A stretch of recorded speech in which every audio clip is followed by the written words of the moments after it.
Hoy tenemos el tercer mensaje de nuestra serie Oro del Gólgota, y me encanta lo que Dios ha estado haciendo, me encanta lo que Dios nos ha estado hablando, y quiero que te prepares porque vienen dos palabras, dos frases de Jesús muy complicadas de procesar humanamente, ¿no?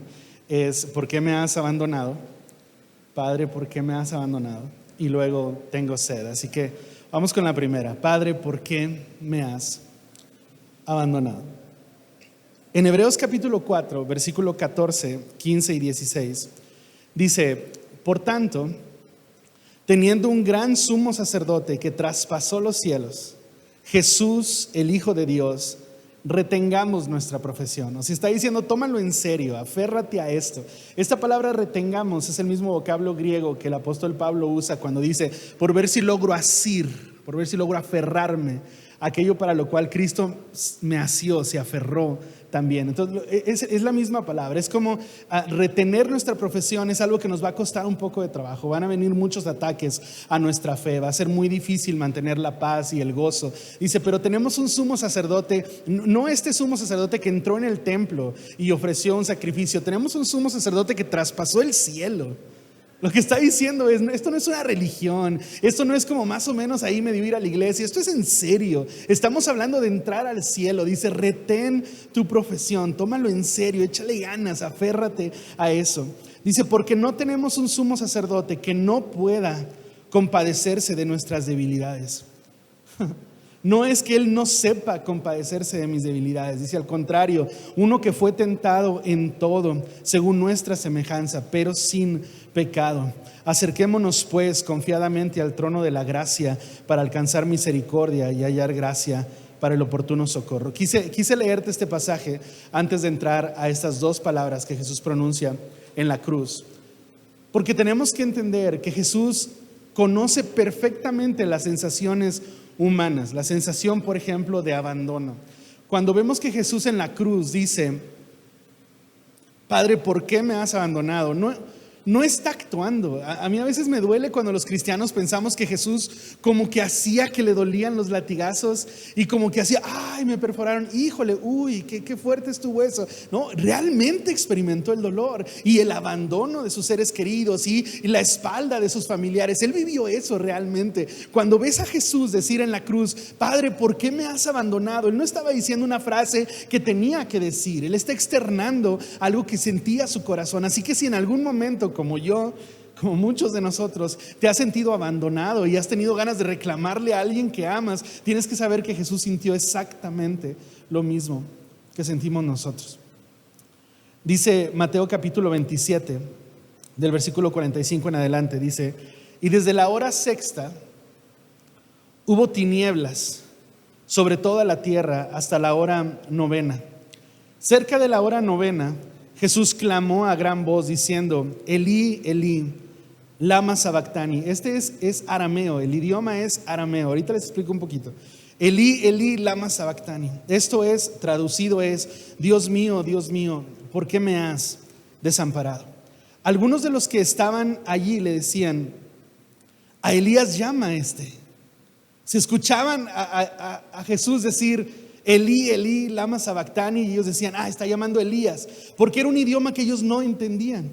Jesús está clamando en un idioma en la cruz en el que los soldados romanos no tienen idea cómo funciona, y a ellos les parecía que decía Elías, ¿no? Y se confunden. Dicen: a Elías llama a este. Y al instante, corriendo uno de ellos, tomó una esponja y le empapó de vinagre, y poniéndole en una caña le dio a beber. Pero los otros decían: déjalo, vamos a ver si viene Elías o no viene. Y es como este espíritu de morbo, ¿no?, que había ahí alrededor de la cruz. Y empezamos a entender cosas. Y dice: desde la hora sexta.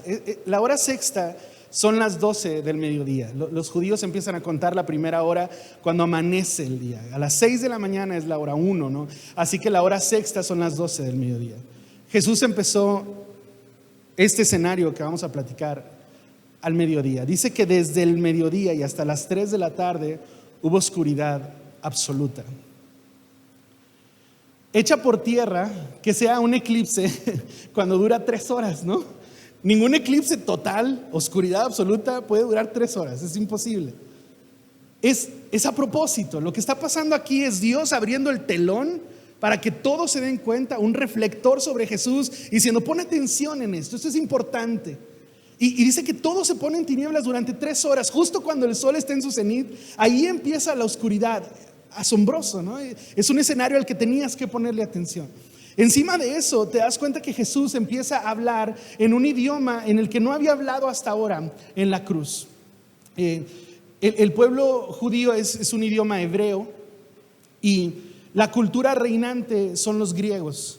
Además, ellos están oprimidos por los romanos que hablan latín. Así que el idioma que tú podías escuchar es el hebreo en los judíos, el griego en las personas que eran como de más mundo, que tenían como más preparación, y el latín en el pueblo que estaba oprimiendo a los demás. Es como nosotros cuando vas a otro país, a lo mejor no hablas el idioma de ese país, pero si hablas inglés te defiendes, ¿no? Porque es como un idioma universal. Hay otros idiomas que ya están creciendo como universales. El griego era eso, ¿no? Era el idioma de los doctos, era el idioma de los filósofos, ¿no? Era el idioma donde todos podían tener un idioma en común. El latín era el idioma del pueblo que estaba oprimiendo en esa temporada a los judíos. Pero Jesús no habla ni en griego, ni en hebreo, ni en latín, sino que habla en arameo. El arameo es una suerte de Spanglish, de una fusión ahí entre el hebreo que estamos hablando y palabras nuevas que iban como incorporando, ¿no? Era un idioma cultural nada más de esa región, no era un idioma que otras personas hablaran. Cuando ves a Jesús enseñar, muchas veces dices que traducido es, ¿no? Como talita kumi, ¿no? O sea, son frases que Jesús usa en un idioma en el que Él habla, y los otros judíos contemporáneos que están en esa temporada ahí en ese momento también entienden el arameo, pero ninguna otra nación lo entiende. Entonces ves a Jesús a propósito usar un idioma que solo ciertas personas van a entender. Y yo digo, se pone bien padre eso. Antes de entrar a todo lo demás que te quiero decir, quiero abrir un paréntesis celestial para decirte: mira, cuando Jesús estaba honrando al Padre, cuando Jesús estaba dedicando un tiempo en adoración, cuando Jesús quería dar una palabra pública que levantara el nombre de Dios, que hiciera visible el plan de Dios, Él habló en un idioma que todos podían entender. Pero cuando tiene una cuestión en su corazón, cuando tiene una pregunta con Dios, eso lo lleva a una conversación más íntima, y habla en un idioma en el que solo unos pocos podían entender. Y yo digo, qué lección de Jesús tan impresionante, ¿no? Porque nosotros adoramos en secreto. Adora a Dios, levanta el nombre de Dios. Pero ¿cómo nos quejamos? No, es que Dios debería, ¿no? Y en Facebook, yo siento que, vámonos. Y dices, ay, no sé si este corazón se parece al de Jesús. Porque Jesús honraba gritando. Y a la hora que tenía una cuestión, una pregunta con Jesús, ¿sabes qué lo hizo? En la intimidad.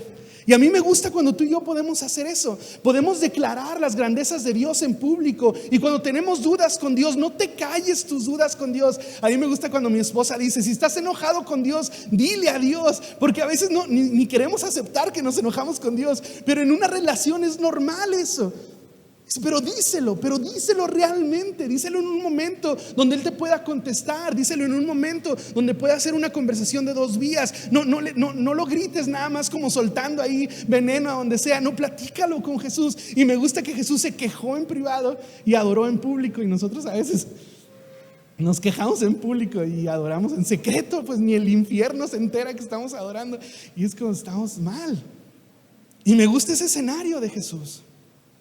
Me gusta que eligiera un momento íntimo para decirle al Padre: ¿qué pasó? Es la única pregunta de Jesús en la cruz. Ninguna otra palabra tiene como este matiz de ser un interrogante, solo esta. Y le está diciendo: ¿qué pasó? ¿Por qué no estás donde deberías? ¿Por qué no siento tu respaldo? ¿Por qué te fuiste? Teníamos este proyecto juntos, ¿por qué me abandonaste? Y cuando yo veo a Jesús hacer eso, entiendo que todo lo que me ha estado pasando en mi vida cristiana es normal. Que no debí sentirme mal aquella vez que yo dije: es que tú debiste sanar, ¿por qué no lo sanaste? Y me enojé y hasta tenía como un cuestionamiento y a veces me censuré, ¿no? De no puedo pensar esto y me enojaba conmigo mismo. Pero Jesús dice, es que dile al Padre, ¿qué relación tendríamos con el Padre si no somos capaces de decirle lo que sentimos? Lo que realmente creemos, lo que realmente pensamos. ¿Qué relación tan fingida sería decir solo lo políticamente correcto y no lo honesto que tenemos? Y es hermoso poder entender que tenemos un Dios que no se ofende cuando le dices, me abandonaste, me dejaste solo. En saltillense es como, me dejaste morir, o sea, nomás te fuiste, ¿qué pasó aquí? Jesús está diciendo eso. ¿Por qué me abandonaste? Porque Jesús sintió el abandono. Cuando ves este escenario, te das cuenta que no era una puesta en escena la cruz, que Jesús realmente sintió el dolor físico de los latigazos, de las perforaciones en sus manos. Él realmente sintió ese dolor. Además, su alma se sentía traicionada por todas las personas que le habían dicho que le iban a seguir hasta la muerte y no había nadie ahí. No sé si alguna vez has estado ahí, donde volteas alrededor y ves puras espaldas. Puras espaldas. Tienes tantas ganas de decir, no hubiera ido a tu boda, es más. Es como, ¿por qué? O sea, te invertí un montón, te confié un montón y a la hora que yo te necesitaba no estás. Y Jesús sentía ese dolor en el alma. Además tenía este peso espiritual. Jesús estaba pagando el pecado de toda la humanidad, de todos los tiempos. El peso espiritual que Jesús tenía encima es en serio, eran grandes ligas. Eso es otro nivel. Cuando Jesús se siente abandonado por el Padre, tú entiendes lo que el pecado es capaz de hacerle a un corazón humano.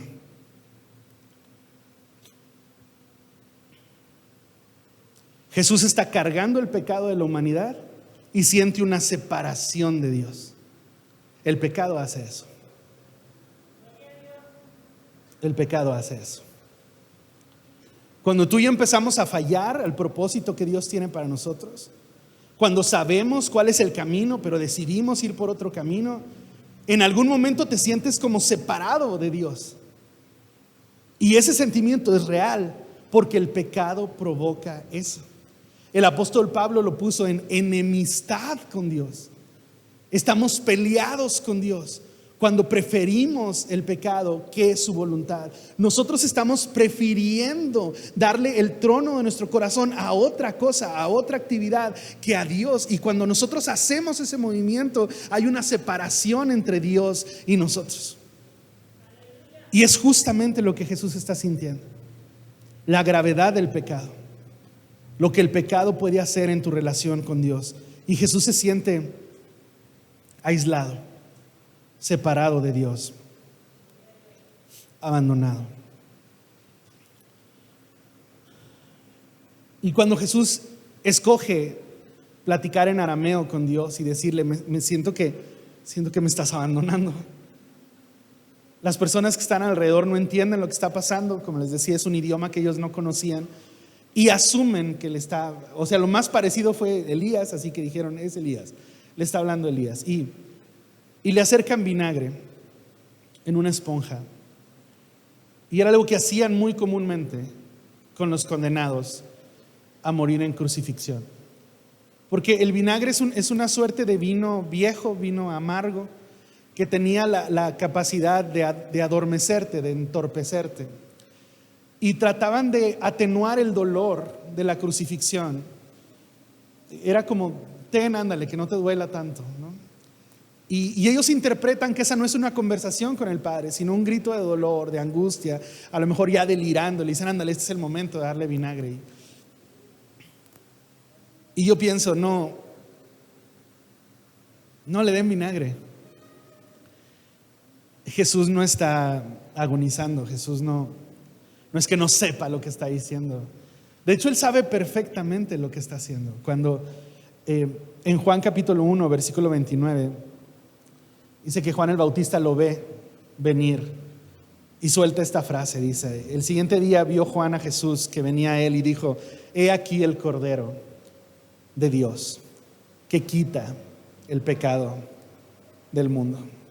Es posible que las personas de alrededor no supieran qué estaba pasando, pero Jesús tenía clarísimo lo que estaba pasando ahí. Jesús estaba quitando el pecado del mundo. Era Jesús el sacrificio por medio del cual Dios iba a perdonar el pecado de la humanidad. En Levítico, en el capítulo 16 de Levítico, nos cuenta la historia de estos dos machos cabríos, ¿no?, que asistían a esa ceremonia, a ese ritual de purificación y de perdón de pecados. Y dicen que un animalito era sacrificado para el perdón de los pecados, y otro había algo muy, muy especial en ello. Dice que ponía el sacerdote las manos sobre él, simbolizando que el pecado del pueblo se cargaba sobre él, y luego lo soltaban en el monte, en el desierto, y iba el animalito y se perdía allá. Y a mí me encanta Levítico. Me encanta. Yo podría hablar de Levítico todos los días, porque siento que hay un montón de cosas que nosotros entendemos a partir de ahí. Cuando ves a Jesús sentirse abandonado, sentirse solo, dices, es exactamente lo que ya Dios nos había dicho. Se necesita un cordero que cargue en él el pecado de la humanidad y luego atraviese solo por esto, sin ayuda de nadie, sin compasión de nadie, sin que nadie lo vea o lo trate de ayudar. Y Jesús hace justamente eso, carga el pecado de la humanidad y luego atraviesa un desierto él solo. Incluso él sintió que Dios lo abandonó. Cuando tú entiendes la doctrina de la Trinidad, sabes que Dios no lo abandonó, pero que Jesús realmente sintió eso, porque realmente estaba pagando el pecado de la humanidad. Y en ese momento entiendes qué hermoso Cordero de Dios, tan perfecto, qué perfecto es el plan de Dios y la ley de Dios, que en el Levítico nos explica exactamente las cosas que estaban pasando en la cruz. Y entonces ves a Jesús cargar en soledad el pecado, justo para que tú no vivas en pecado, no vivas en soledad, no tengas que atravesar un desierto tú solo. Él ya pagó. Es cierto, tú lo debes, yo lo debo. Es cierto, tú y yo tenemos una deuda. Eso es verdad. No hay manera de cambiar eso. Lo debemos, hay que pagarlo. Pero te digo algo, Jesús ya lo pagó. Dice Primera de Pedro capítulo 2, quien llevó él mismo nuestros pecados en su cuerpo sobre el madero, para que nosotros, estando muertos a los pecados, vivamos a la justicia, y por cuya herida fuisteis sanados. Porque vosotros erais como ovejas descarriadas, pero ahora habéis vuelto al pastor y obispo de vuestras almas. Es una de esas frases para imprimirla y pegarla ahí en el cuarto, ¿no? El pastor y el obispo de nuestras almas. La siguiente palabra es: tengo sed.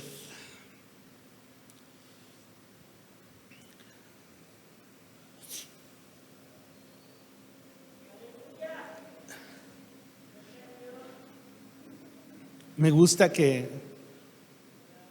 en este día podemos ver esta fragilidad de Jesús, esta vulnerabilidad.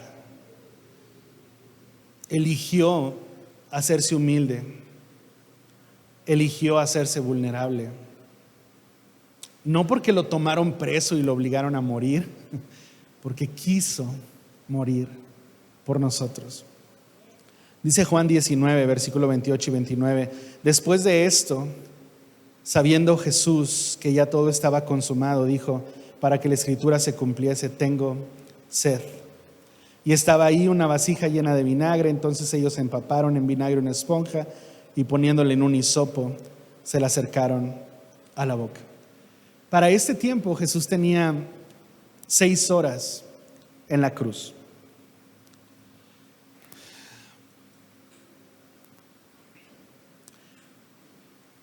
El idioma hebreo tiene una figura que me gusta mucho, que es tomar el todo por una parte y una parte por el todo. Cuando dice que cargó la cruz, no significa literalmente que la cruz estaba armada ya en forma de cruz y él la iba cargando. Probablemente solo iba cargando el travesaño, el madero donde sus manos iban a ser clavadas. Y ese travesaño pesaba aproximadamente 100 kilos. Era ir cargando a un hombre adulto, ¿sabes cómo? Durante kilómetros, después de ser golpeado y latigado y humillado. Cuando por fin llega al Gólgota, lo crucifican ahí. Las heridas de los latigazos rozan con la madera áspera y no dejan descansar el dolor. Yo les comenté hace 2 domingos que la muerte por crucifixión era una muerte por asfixia. Era una muerte lenta y agonizante. Escuchar a Jesús decir, tengo sed, para nada sorprende a nadie. O sea, solo después de cargar 100 kilos, solo después de llegar hasta el Gólgota, después de tantos golpes, de tanta humillación, de tantos juicios, como que no sorprende que tenga sed. Lo que sorprende es que Jesús elija decir eso, decir tengo sed, como si en sí mismo fuera una enseñanza, como si no es que dijo tengo hambre o tengo sueño, es que tenía algo. O sea, otras veces la sed simbolizaba algo, porque Jesús como que convoca a este pensamiento, ¿no? Como que viene y te anima a que vengas a un último pensamiento, a una última enseñanza. Y cuando Jesús dice tengo sed, lo que me gusta mucho es que la narrativa de los evangelios dicen eso lo dijo para que se cumpliese la escritura, y estamos entendiendo que había una enseñanza ahí, que había una razón de ser. No era solo que tenía tantita sed, es que había algo que él quería enseñarnos, ¿no? Y cuando miras con atención,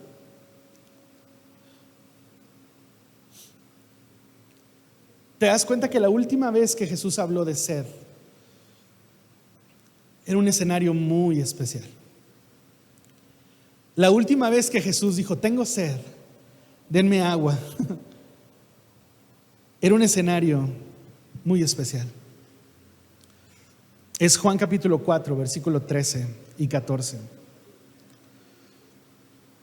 Es la plática de un maestro judío, de un rabino, Jesús, platicando con una mujer. Por si fuera poco, es una mujer de otro pueblo, de un pueblo odiado. Por si fuera poco, es una mujer con una reputación muy dudosa.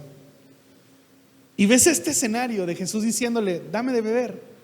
Y es como, ¿de qué estás hablando? ¿Era que Jesús no podía sacar agua por sí mismo? Por supuesto que podía, pero estaba tratando de enseñar algo, y siento que es lo mismo que nos está pasando ahora.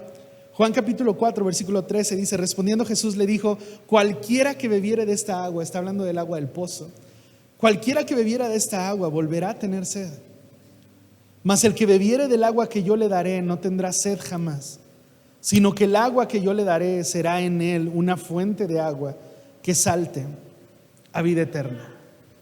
Y me gusta que en la cruz Jesús vuelva a hacernos pensar en esta enseñanza. Me gusta que Jesús, justo antes de morir, vuelva a sacar este tema de decir, ¿te acuerdas cuando enseño de la sed? ¿Te acuerdas lo que digo? Que hay un agua normal, hay un agua natural de la que puedes estar bebiendo normalmente, pero sabes que no importa cuánto bebas, te va a volver a dar sed, tarde o temprano te va a volver a dar sed. Y yo digo, es cierto, porque conozco personas que lo suben de puesto en el trabajo, y a los 2 días, ¿sabes qué quieren? Otra promoción. Hay personas que amplían su casa. Mira, pastor, qué bonita me quedó mi casa. Sí, y apenas terminaron de pintar, dicen, ahora lo que quiero hacer es no llenas tú, ¿qué te pasa? No, hay personas que gastan algo, quiero comprarme unas botas, quiero comprarme un carro, quiero comprar tal cosa, y todavía no lo usan y ya están pensando en comprar otra cosa, porque hay cosas que bebemos, hay cosas de las que nos nutrimos, pero sabes algo, te vuelve a dar sed súper rápido. Conozco muchachos que tienen una novia y luego otra y luego otra y ahora quieren otra, y dices, mijo, es que tu alma tiene sed. Y no creas que cualquier cosa puede saciar esa sed. Y es justo lo que Jesús enseña. Tú vas a volver a tener sed, pero si vienes al agua que yo te daré, no volverás a tener sed jamás. Jesús lo que está diciendo es, estoy a punto de entrar a ese lugar donde no vuelve a dar sed. Estoy a punto de comprarte un pasaje a ese lugar donde no vuelve a dar sed. Y a mí me gusta eso, me gusta un montón que tú y yo entendamos que por ahora estamos en este lugar donde necesitamos otra cosa y luego otra y luego otra. Y la única garantía que tenemos de que nuestro corazón sienta paz, de que nuestra alma esté tranquila, de que mi vida pueda vivir tranquilamente, la única manera que puedo garantizar eso es entender que esta agua me va a volver a dar sed siempre. No importa cuántas veces me suban de puesto en mi trabajo, no importa cuántas veces me aplauda la gente, no importa cuántos carros me compre, no, vuelve a dar sed, salvo que bebas de Jesús y te sacie para siempre. Esa enseñanza de Jesús me encanta. Dice en Juan capítulo 7, versículo 37 y 38, otra vez una referencia de Jesús al agua, ¿no? Dice, está Jesús en el último y gran día de la fiesta. Jesús se pone en pie y alzó la voz diciendo, si alguno tiene sed, venga a mí y beba. El que cree en mí, como dice la Escritura, de su interior correrán ríos de agua viva. Y es un escenario muy interesante, porque en el último y gran día de la fiesta se llevaba a cabo un ritual, una ceremonia, donde todo el pueblo estaba de cuclillas, todo el pueblo, y solo el sacerdote se ponía de pie, y en su mano tenía una jarra llena de agua, y tenían una roca ahí, y mojaba la roca varias veces, agradeciendo a Dios, como recordando que les dio agua en el desierto y que los dejó vivir en su peregrinaje. Era una ceremonia que se trataba de eso. Y luego ves que dice, Jesús se puso en pie, todos los demás están de cuclillas, solo el sacerdote está de pie. Y dice, Jesús se puso en pie, y dice, sí, se va a poner bueno. Y dice, y alzó la voz, y dice, no, Jesús, no hagas eso. Y dijo, ¿qué jarrita? Ni qué nada. Si tienen sed, vengan a mí y beban directamente. Quítense de religiones, quítense de rituales, quítense de ceremonias y vamos teniendo una relación tú y yo. Tienes sed, ven directamente a mí y bebe. Y te das cuenta que ese momento debió ser escandaloso. Todos sacando su iPhone, ¿no? Y poniendo historias, ¿no? Caritas así, oh, no inventes, ¿qué está pasando aquí? Porque fue una revolución eso. Y es exactamente lo mismo que está pasando en la cruz. Jesús está diciendo, no es una crucifixión más. Es la única oportunidad que el Padre nos va a dar de venir directamente al Cordero de Dios, directamente a la fuente de la vida y beber de Él, directamente de Él, sin rituales, sin ceremonias, sin protocolos, en una relación, venir directamente a Jesús y beber de Él y no volver a tener sed jamás.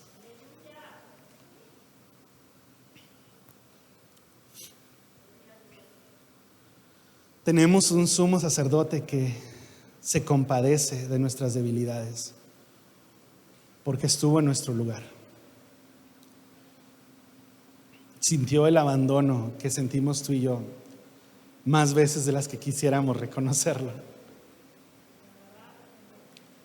Y tuvo esta necesidad de algo más profundo que comer, de algo más profundo que tomar agua, algo más hondo que hacer esto o aquello, algo que trascienda a la eternidad. Cuando tú te sientes así, con esta insatisfacción santa, de tengo todo, no sé de qué me quejo, pues que te falta más profundidad con Dios. Cuando tienes esta insatisfacción, tienes que saber que Jesús estuvo ahí. Cuando veas puras espaldas, cuando toda la gente te abandone, tienes que saber que Jesús estuvo ahí. Y no tenía que hacerlo, eligió hacerlo para ocupar tu lugar.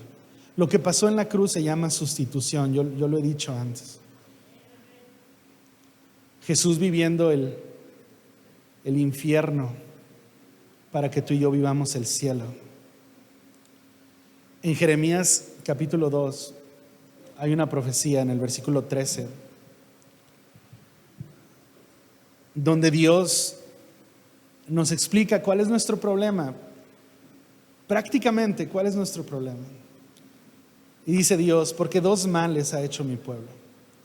Han hecho 2 cosas mal. Número 1, me dejaron a mí,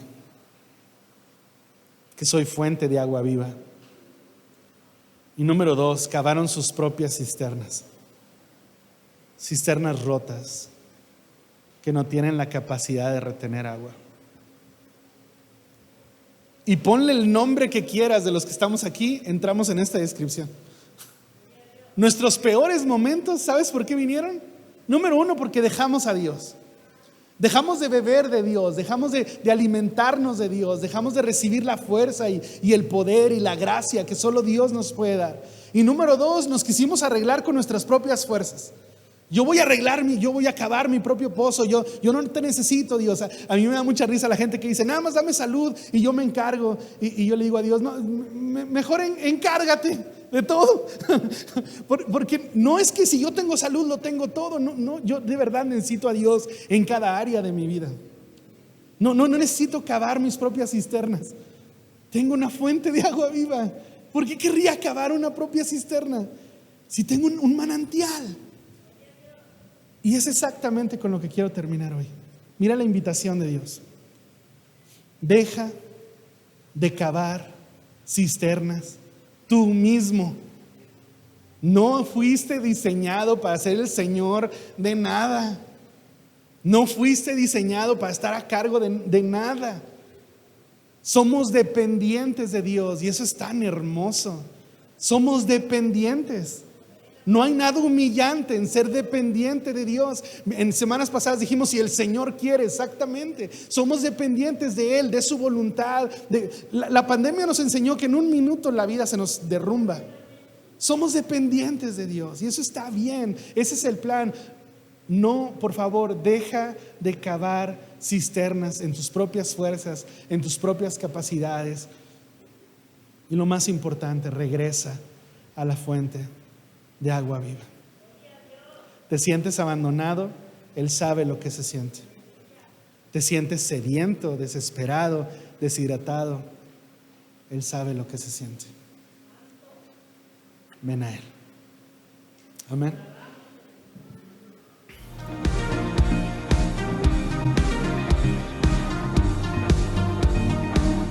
En Renacer pensamos en ti. Por eso hemos planeado una serie de reuniones para tu crecimiento espiritual. Los miércoles a las 7:30 tenemos nuestro tiempo de formación y crecimiento. Los jueves tenemos grupo conexión. Acércate con nosotros y pide más información. Los viernes tenemos nuestra reunión de oración a las 7:30 p.m. Y los domingos tenemos 4 reuniones, 10 a.m., 11:30 a.m., 1 p.m. y 2:30 p.m. Reserva con tiempo. Somos familia, somos Renacer.